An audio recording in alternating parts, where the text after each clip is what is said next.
Big Boss season 7 live updates ആണ്. ഇന്നലെ നമ്മൾ കണ്ടിരുന്ന എപ്പിസോഡിനകത്ത് കൃത്യമായി ഈ ഒരു വിഷയം ചർച്ച ചെയ്തിരുന്നെങ്കിൽ ഇന്ന് ഈ വിഷയം അവിടെ കിടന്നിങ്ങനെ കത്തത്തില്ലായിരുന്നു. വിഷയം മറ്റൊന്നുമല്ല, നമ്മുടെ നെവിൻ്റെ കാര്യമാണ്.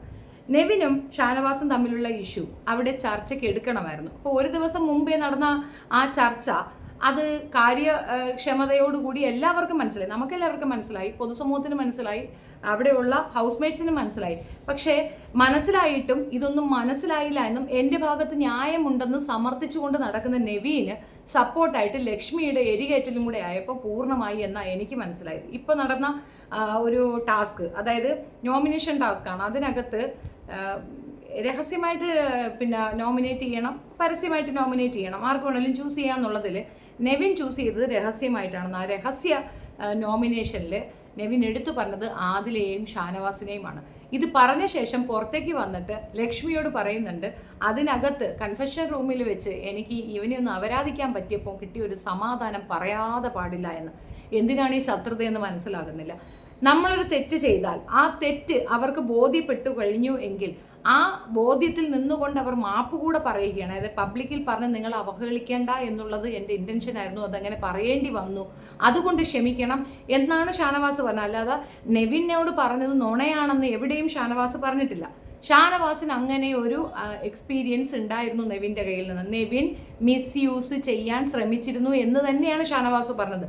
അത് നെവിൻ വിചാരിക്കുന്നത് കണക്ക് ആ ഒരു സ്പെസിഫിക് പോർഷനിൽ ആദില വന്ന് പറയുന്ന ആ സമയത്ത് മാത്രമാണെന്നാണ് തെറ്റിദ്ധരിക്കുന്നത്. ഒരിക്കലുമല്ല, ഈ വിഷയം അവിടെ സംസാരിക്കണമായിരുന്നു. ഇന്നലത്തെ വിഷയത്തിൽ ചർച്ചയ്ക്ക് എടുക്കാതെ പോയ ഒരു കാര്യം വളരെ ഫേവറാണ്. എന്തെന്ന് പറഞ്ഞു കഴിഞ്ഞാൽ, ഷാനവാസ് സേവ് ചെയ്ത വിധം നിങ്ങൾ ഓർക്കുന്നുണ്ടോ? കപ്പ് തട്ടിയിടുന്നത് ഷാനവാസ് തന്നെയാണ്. നമ്മളതിൻ്റെ ക്രോസ് വാച്ച് ചെയ്യുമ്പോൾ കപ്പ് തട്ടിയിടുന്നത് ഷാനവാസ് തന്നെയാണ്. അപ്പോൾ അതിൽ നെവിൻ്റെ തെറ്റ് അവിടെ ഹൈലൈറ്റ് ചെയ്യപ്പെടും. അത് വിഷയത്തിന് ചർച്ചയ്ക്ക് എടുത്തു കഴിഞ്ഞാൽ ആ ഇല തട്ടിയിടുന്നത് ാണ് ആ കപ്പ് ഒന്നാകെ തട്ടിയിടുന്നതും അതൊരു മോശപ്പെട്ട നടപടി തന്നെയായിരുന്നു ഷാനവാസിന്റെ ഭാഗത്തുനിന്ന്. ഷാനവാസ് അത് എത്ര ന്യായീകരിച്ചാലും ന്യായീകരണമാവത്തില്ല, കാരണം ഷാനവാസ് തട്ടിയിട്ടു എന്നുള്ളതാണ്. അപ്പം അത് ചർച്ചയ്ക്ക് വന്നാൽ ആ വിഷയം വരും, അത് കത്തും. മാത്രവുമല്ല, അവിടുത്തെ പ്രോപ്പർട്ടീസ് നശിപ്പിക്കുന്നതിന് വേറെ ചില പണിഷ്മെന്റും ഉണ്ടാകാം. അപ്പം ഇത് ഒക്കെ തന്നെ അങ്ങ് മറക്കാൻ ഈ ബിഗ് ബോസ് ടീം തീരുമാനിക്കുന്ന ഒരു കാര്യം, LGBTQ കമ്മ്യൂണിറ്റിക്ക് ഇത് മറ്റൊരു രീതിയിൽ പ്രശ്നമുണ്ടാക്കുമെന്നുള്ള തിരിച്ചറിവ് കൊണ്ട് തന്നെയാണ്. അത് മനസ്സിലാക്കാതെയാണ് നെവീൻ വീണ്ടും അതിൽ കിടന്ന് കത്തിക്കുന്നത്. അടുത്ത പ്രാവശ്യം എവിക്ഷനിൽ നെവീൻ അവിടെ നിന്ന് ഇറക്കി വിട്ടിട്ടില്ലെങ്കിൽ ഇത് വലിയ പ്രശ്നമാകും, വൻ പ്രശ്നമാകും എന്നുള്ള തർക്കമേ വേണ്ട. ഉദാഹരണം പറയാം, ഇന്നത്തെ എവിക്ഷൻ ആ നോമിനേഷനിലേക്ക് എവിക്റ്റ് ചെയ്യാനുള്ള ആൾക്കാരെ നോമിനേറ്റ് ചെയ്യുന്ന ഒരു പ്രോസസ്സിൽ നെവീൻ ഇരുന്നു കൊണ്ട് ആദിലയെയും ഷാനവാസിനെയും പറയുന്നുണ്ട്. ആദിലയുടെ കൂടെ സപ്പോർട്ടീവായി നിന്നുകൊണ്ട് നെവിനെ വെളുപ്പിക്കാൻ വേണ്ടി ആദിലയോട് റിക്വസ്റ്റ് ചെയ്യുകയും ആ വെളുപ്പീരിൽ കൂടുതൽ നാണക്കേടിലേക്ക് പോവുകയും ചെയ്തിട്ടും നെവിന് മനസ്സിലാകുന്നില്ല ഇത് ഹൗസ് മേറ്റ്സ് മാത്രമല്ല കോടിക്കണക്കിന് ജനങ്ങൾ പുറത്ത് കാണുകയാണെന്ന്. നെവിന് ബാക്കിയുള്ളവരുടെ മുമ്പിൽ കിട്ടിയിരിക്കുന്ന ആ ഒരു പിക്ചർ, അതിന് യാതൊരു കോട്ടവും തട്ടിയിട്ടില്ല, അത് അങ്ങനെ തന്നെയാണ്. ലക്ഷ്മി അത് പറഞ്ഞു കൊടുക്കുകയാണ്, നിനക്ക് ഇങ്ങനെയല്ല, പുറത്ത് മറ്റൊരു പിക്ചറാണ്. ലക്ഷ്മിക്ക് തെറ്റി, പുറത്ത് ഇങ്ങനെ ഒരു പിക്ചർ അല്ല. ഞങ്ങൾക്കൊക്കെ മനസ്സിലായി നെവിനെ വീട്ടിൽ കയറ്റാൻ കൊള്ളാത്ത സാധനമാണെന്ന്. അടുപ്പിച്ച അവൻ അത്യാവശ്യം തൊട്ടും തലോടി ഇരിക്കുന്ന, സുഖം പിടിച്ചിരിക്കുന്ന ഒരു വൃത്തികെട്ടവനാണെന്ന് ഞങ്ങൾക്കൊക്കെ മനസ്സിലായിട്ടുണ്ട്. അത് ഇനി മനസ്സിലാക്കാത്തവരായിട്ട് ആരെങ്കിലും ഉണ്ടോ എന്ന് എനിക്കറിയത്തില്ല. പക്ഷേ ലക്ഷ്മി പറഞ്ഞു കൊടുക്കുന്നത്, പുറത്തുള്ളവരെല്ലാം നമുക്ക് സപ്പോർട്ടീവായിരിക്കും, നിനക്ക് സപ്പോർട്ടീവായിരിക്കും, അതുകൊണ്ട് നീ ധൈര്യമായിട്ട് കളിക്കുക, നീ ധൈര്യമായിട്ട് അങ്ങനെ നോമിനേറ്റ് ചെയ്യേ എന്ന. നോമിനേറ്റ് ചെയ്യാൻ പറഞ്ഞില്ലെങ്കിലും ഏകദേശം അതിനുള്ള സപ്പോർട്ട് തന്നെയാണ് ലക്ഷ്മി കൊടുക്കുന്നതെന്ന് ചുരുക്കം. ആകെ മൊത്തത്തിൽ നെവീനെ ഇങ്ങനെ സ്ക്രൂ വെച്ച് നാശത്തിലേക്കാണ് ലക്ഷ്മി കൊണ്ടെത്തിക്കുന്നതെന്നാണ് എനിക്ക് മനസ്സിലായത്. അങ്ങനെ ഒരു വിഷയം നടന്നു, ആ വിഷയത്തിൽ എല്ലാവരും അങ്ങോട്ടും ഇങ്ങോട്ടും സംസാരിച്ചു, അത് തീർന്നു എന്ന്. ഞാൻ പറഞ്ഞില്ലേ, ഈ 2 ദിവസത്തെ എപ്പിസോഡിൽ മോഹൻലാൽ ചെയ്യേണ്ട ചില കാര്യങ്ങളിൽ മോഹൻലാൽ പിന്നോട്ട് പിടിച്ചതിൻ്റെ ഭവിഷ്യത്താണ് ഈ ഒരു വീക്ക് മുഴുക്ക നമ്മൾ അനുഭവിക്കാൻ പോകുന്നത്. കാരണം ഈ പ്രശ്നം അവിടെ സോൾവ് ആയിട്ടില്ല.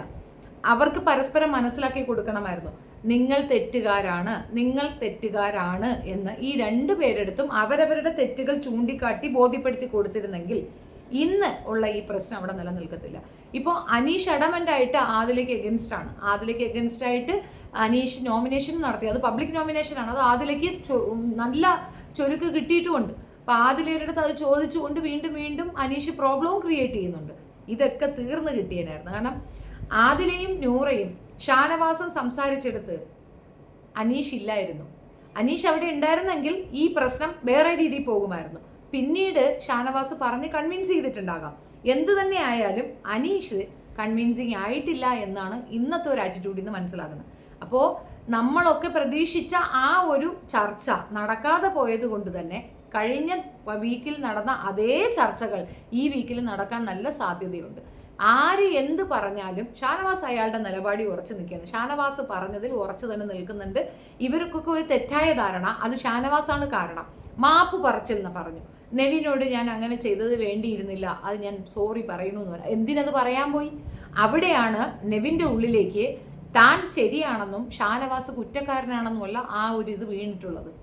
അവിടെ നെവിൻ എന്ന വ്യക്തിയെ ഇങ്ങനെ ഒരു ക്യാരക്ടർ അസാസിനേഷൻ ഇട്ടുകൊടുക്കാൻ താൻ കാരണമായി എന്നതിലാണ് സോറി പറഞ്ഞിരിക്കുന്നത്.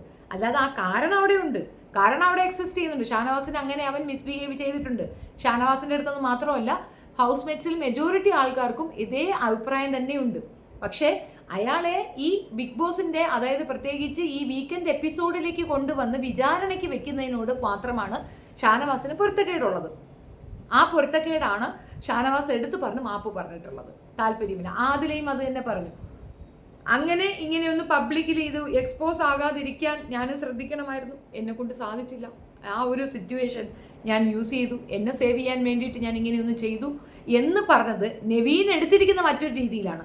ഇവരൊക്കെ അവരുടെ കാര്യലാഭത്തിന് വേണ്ടി എന്നെ കുറ്റക്കാരനാക്കി എന്നാണ്. അതാണ് പ്രശ്നം.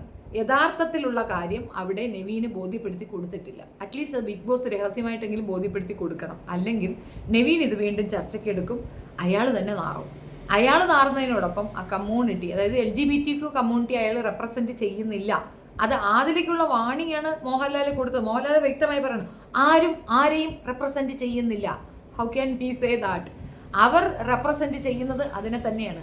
അത് റിയാസ് വന്ന് അവരോട് പറഞ്ഞു, നിങ്ങൾ ആ കമ്മ്യൂണിറ്റി റെപ്രസെന്റ് ചെയ്യുന്നവരാണ്, നിങ്ങൾ അങ്ങനെ തന്നെ നിൽക്കണം, മറ്റുള്ളവരിൽ നിന്നൊരു ഡിസ്റ്റൻസ് മെയിൻറ്റെയിൻ ചെയ്യണം എന്ന് പറഞ്ഞു കൊടുത്തതിനെ തിരിച്ചടിച്ചു എന്നാണ് ആദില വിചാരിക്കുന്നത്. പക്ഷെ അതല്ല, ആ നെവിൻ അങ്ങനെയല്ല എന്ന് തന്നെയാണ് പറഞ്ഞത്. അപ്പം ഇതെന്താന്ന് പറഞ്ഞു കഴിഞ്ഞാൽ നമുക്ക് എല്ലാവർക്കും കാര്യങ്ങൾ മനസ്സിലാവുന്നുണ്ട്, അവർക്ക് പരസ്പരം കാര്യങ്ങൾ മനസ്സിലായിട്ടില്ല. അതിൻ്റെ ഒരു പ്രോബ്ലം അവിടെ ശരിക്കും നടക്കുന്നുണ്ട്. ആദിലയും നൂറയും പ്രതിസ്ഥാനത്ത് നിർത്തിക്കൊണ്ട് നവീൻ നോമിനേഷൻ കൊടുക്കുന്നു, അനീഷ് കശകശപ്പ് നടത്തുന്നുണ്ട്, ഷാനവാസ് ആട്ടവും കാണുന്നുണ്ട്. ഏകദേശം എല്ലാവർക്കും എല്ലാം മനസ്സിലാകുന്നുണ്ട്. പക്ഷെ ആരും തുറന്നു പറഞ്ഞത് ക്ലിയർ ചെയ്യാൻ ആഗ്രഹിക്കുന്നില്ല എന്നാണ് മനസ്സിലാക്കുന്നത്. ബെന്നി കുറച്ച് സൈലന്റ് ആണ്. യഥാർത്ഥ കുത്തിത്തിരിപ്പുകാരി ആദില തന്നെയാണ്. അതിനകത്ത് ഒരു തർക്കവുമില്ല. അഹങ്കാരിയായ, വളരെയധികം വൃത്തികെട്ട സ്റ്റേറ്റ്മെന്റുകൾ മാത്രം പറയുന്ന ഒരു വൃത്തികെട്ട പെണ്ണായിട്ടാണ് ആദില എനിക്ക് മനസ്സിലായിട്ടുള്ളത്. നിങ്ങളുടെ അഭിപ്രായം കമന്റ് രേഖപ്പെടുത്തുക. എൻ്റെ വീഡിയോ ഇഷ്ടപ്പെടുകയാണെങ്കിൽ സബ്സ്ക്രൈബ് ചെയ്തിട്ട് കാണണം. കൂടെ ലൈക്കും ഷെയറും കമൻസും വേണം. Thank you so much.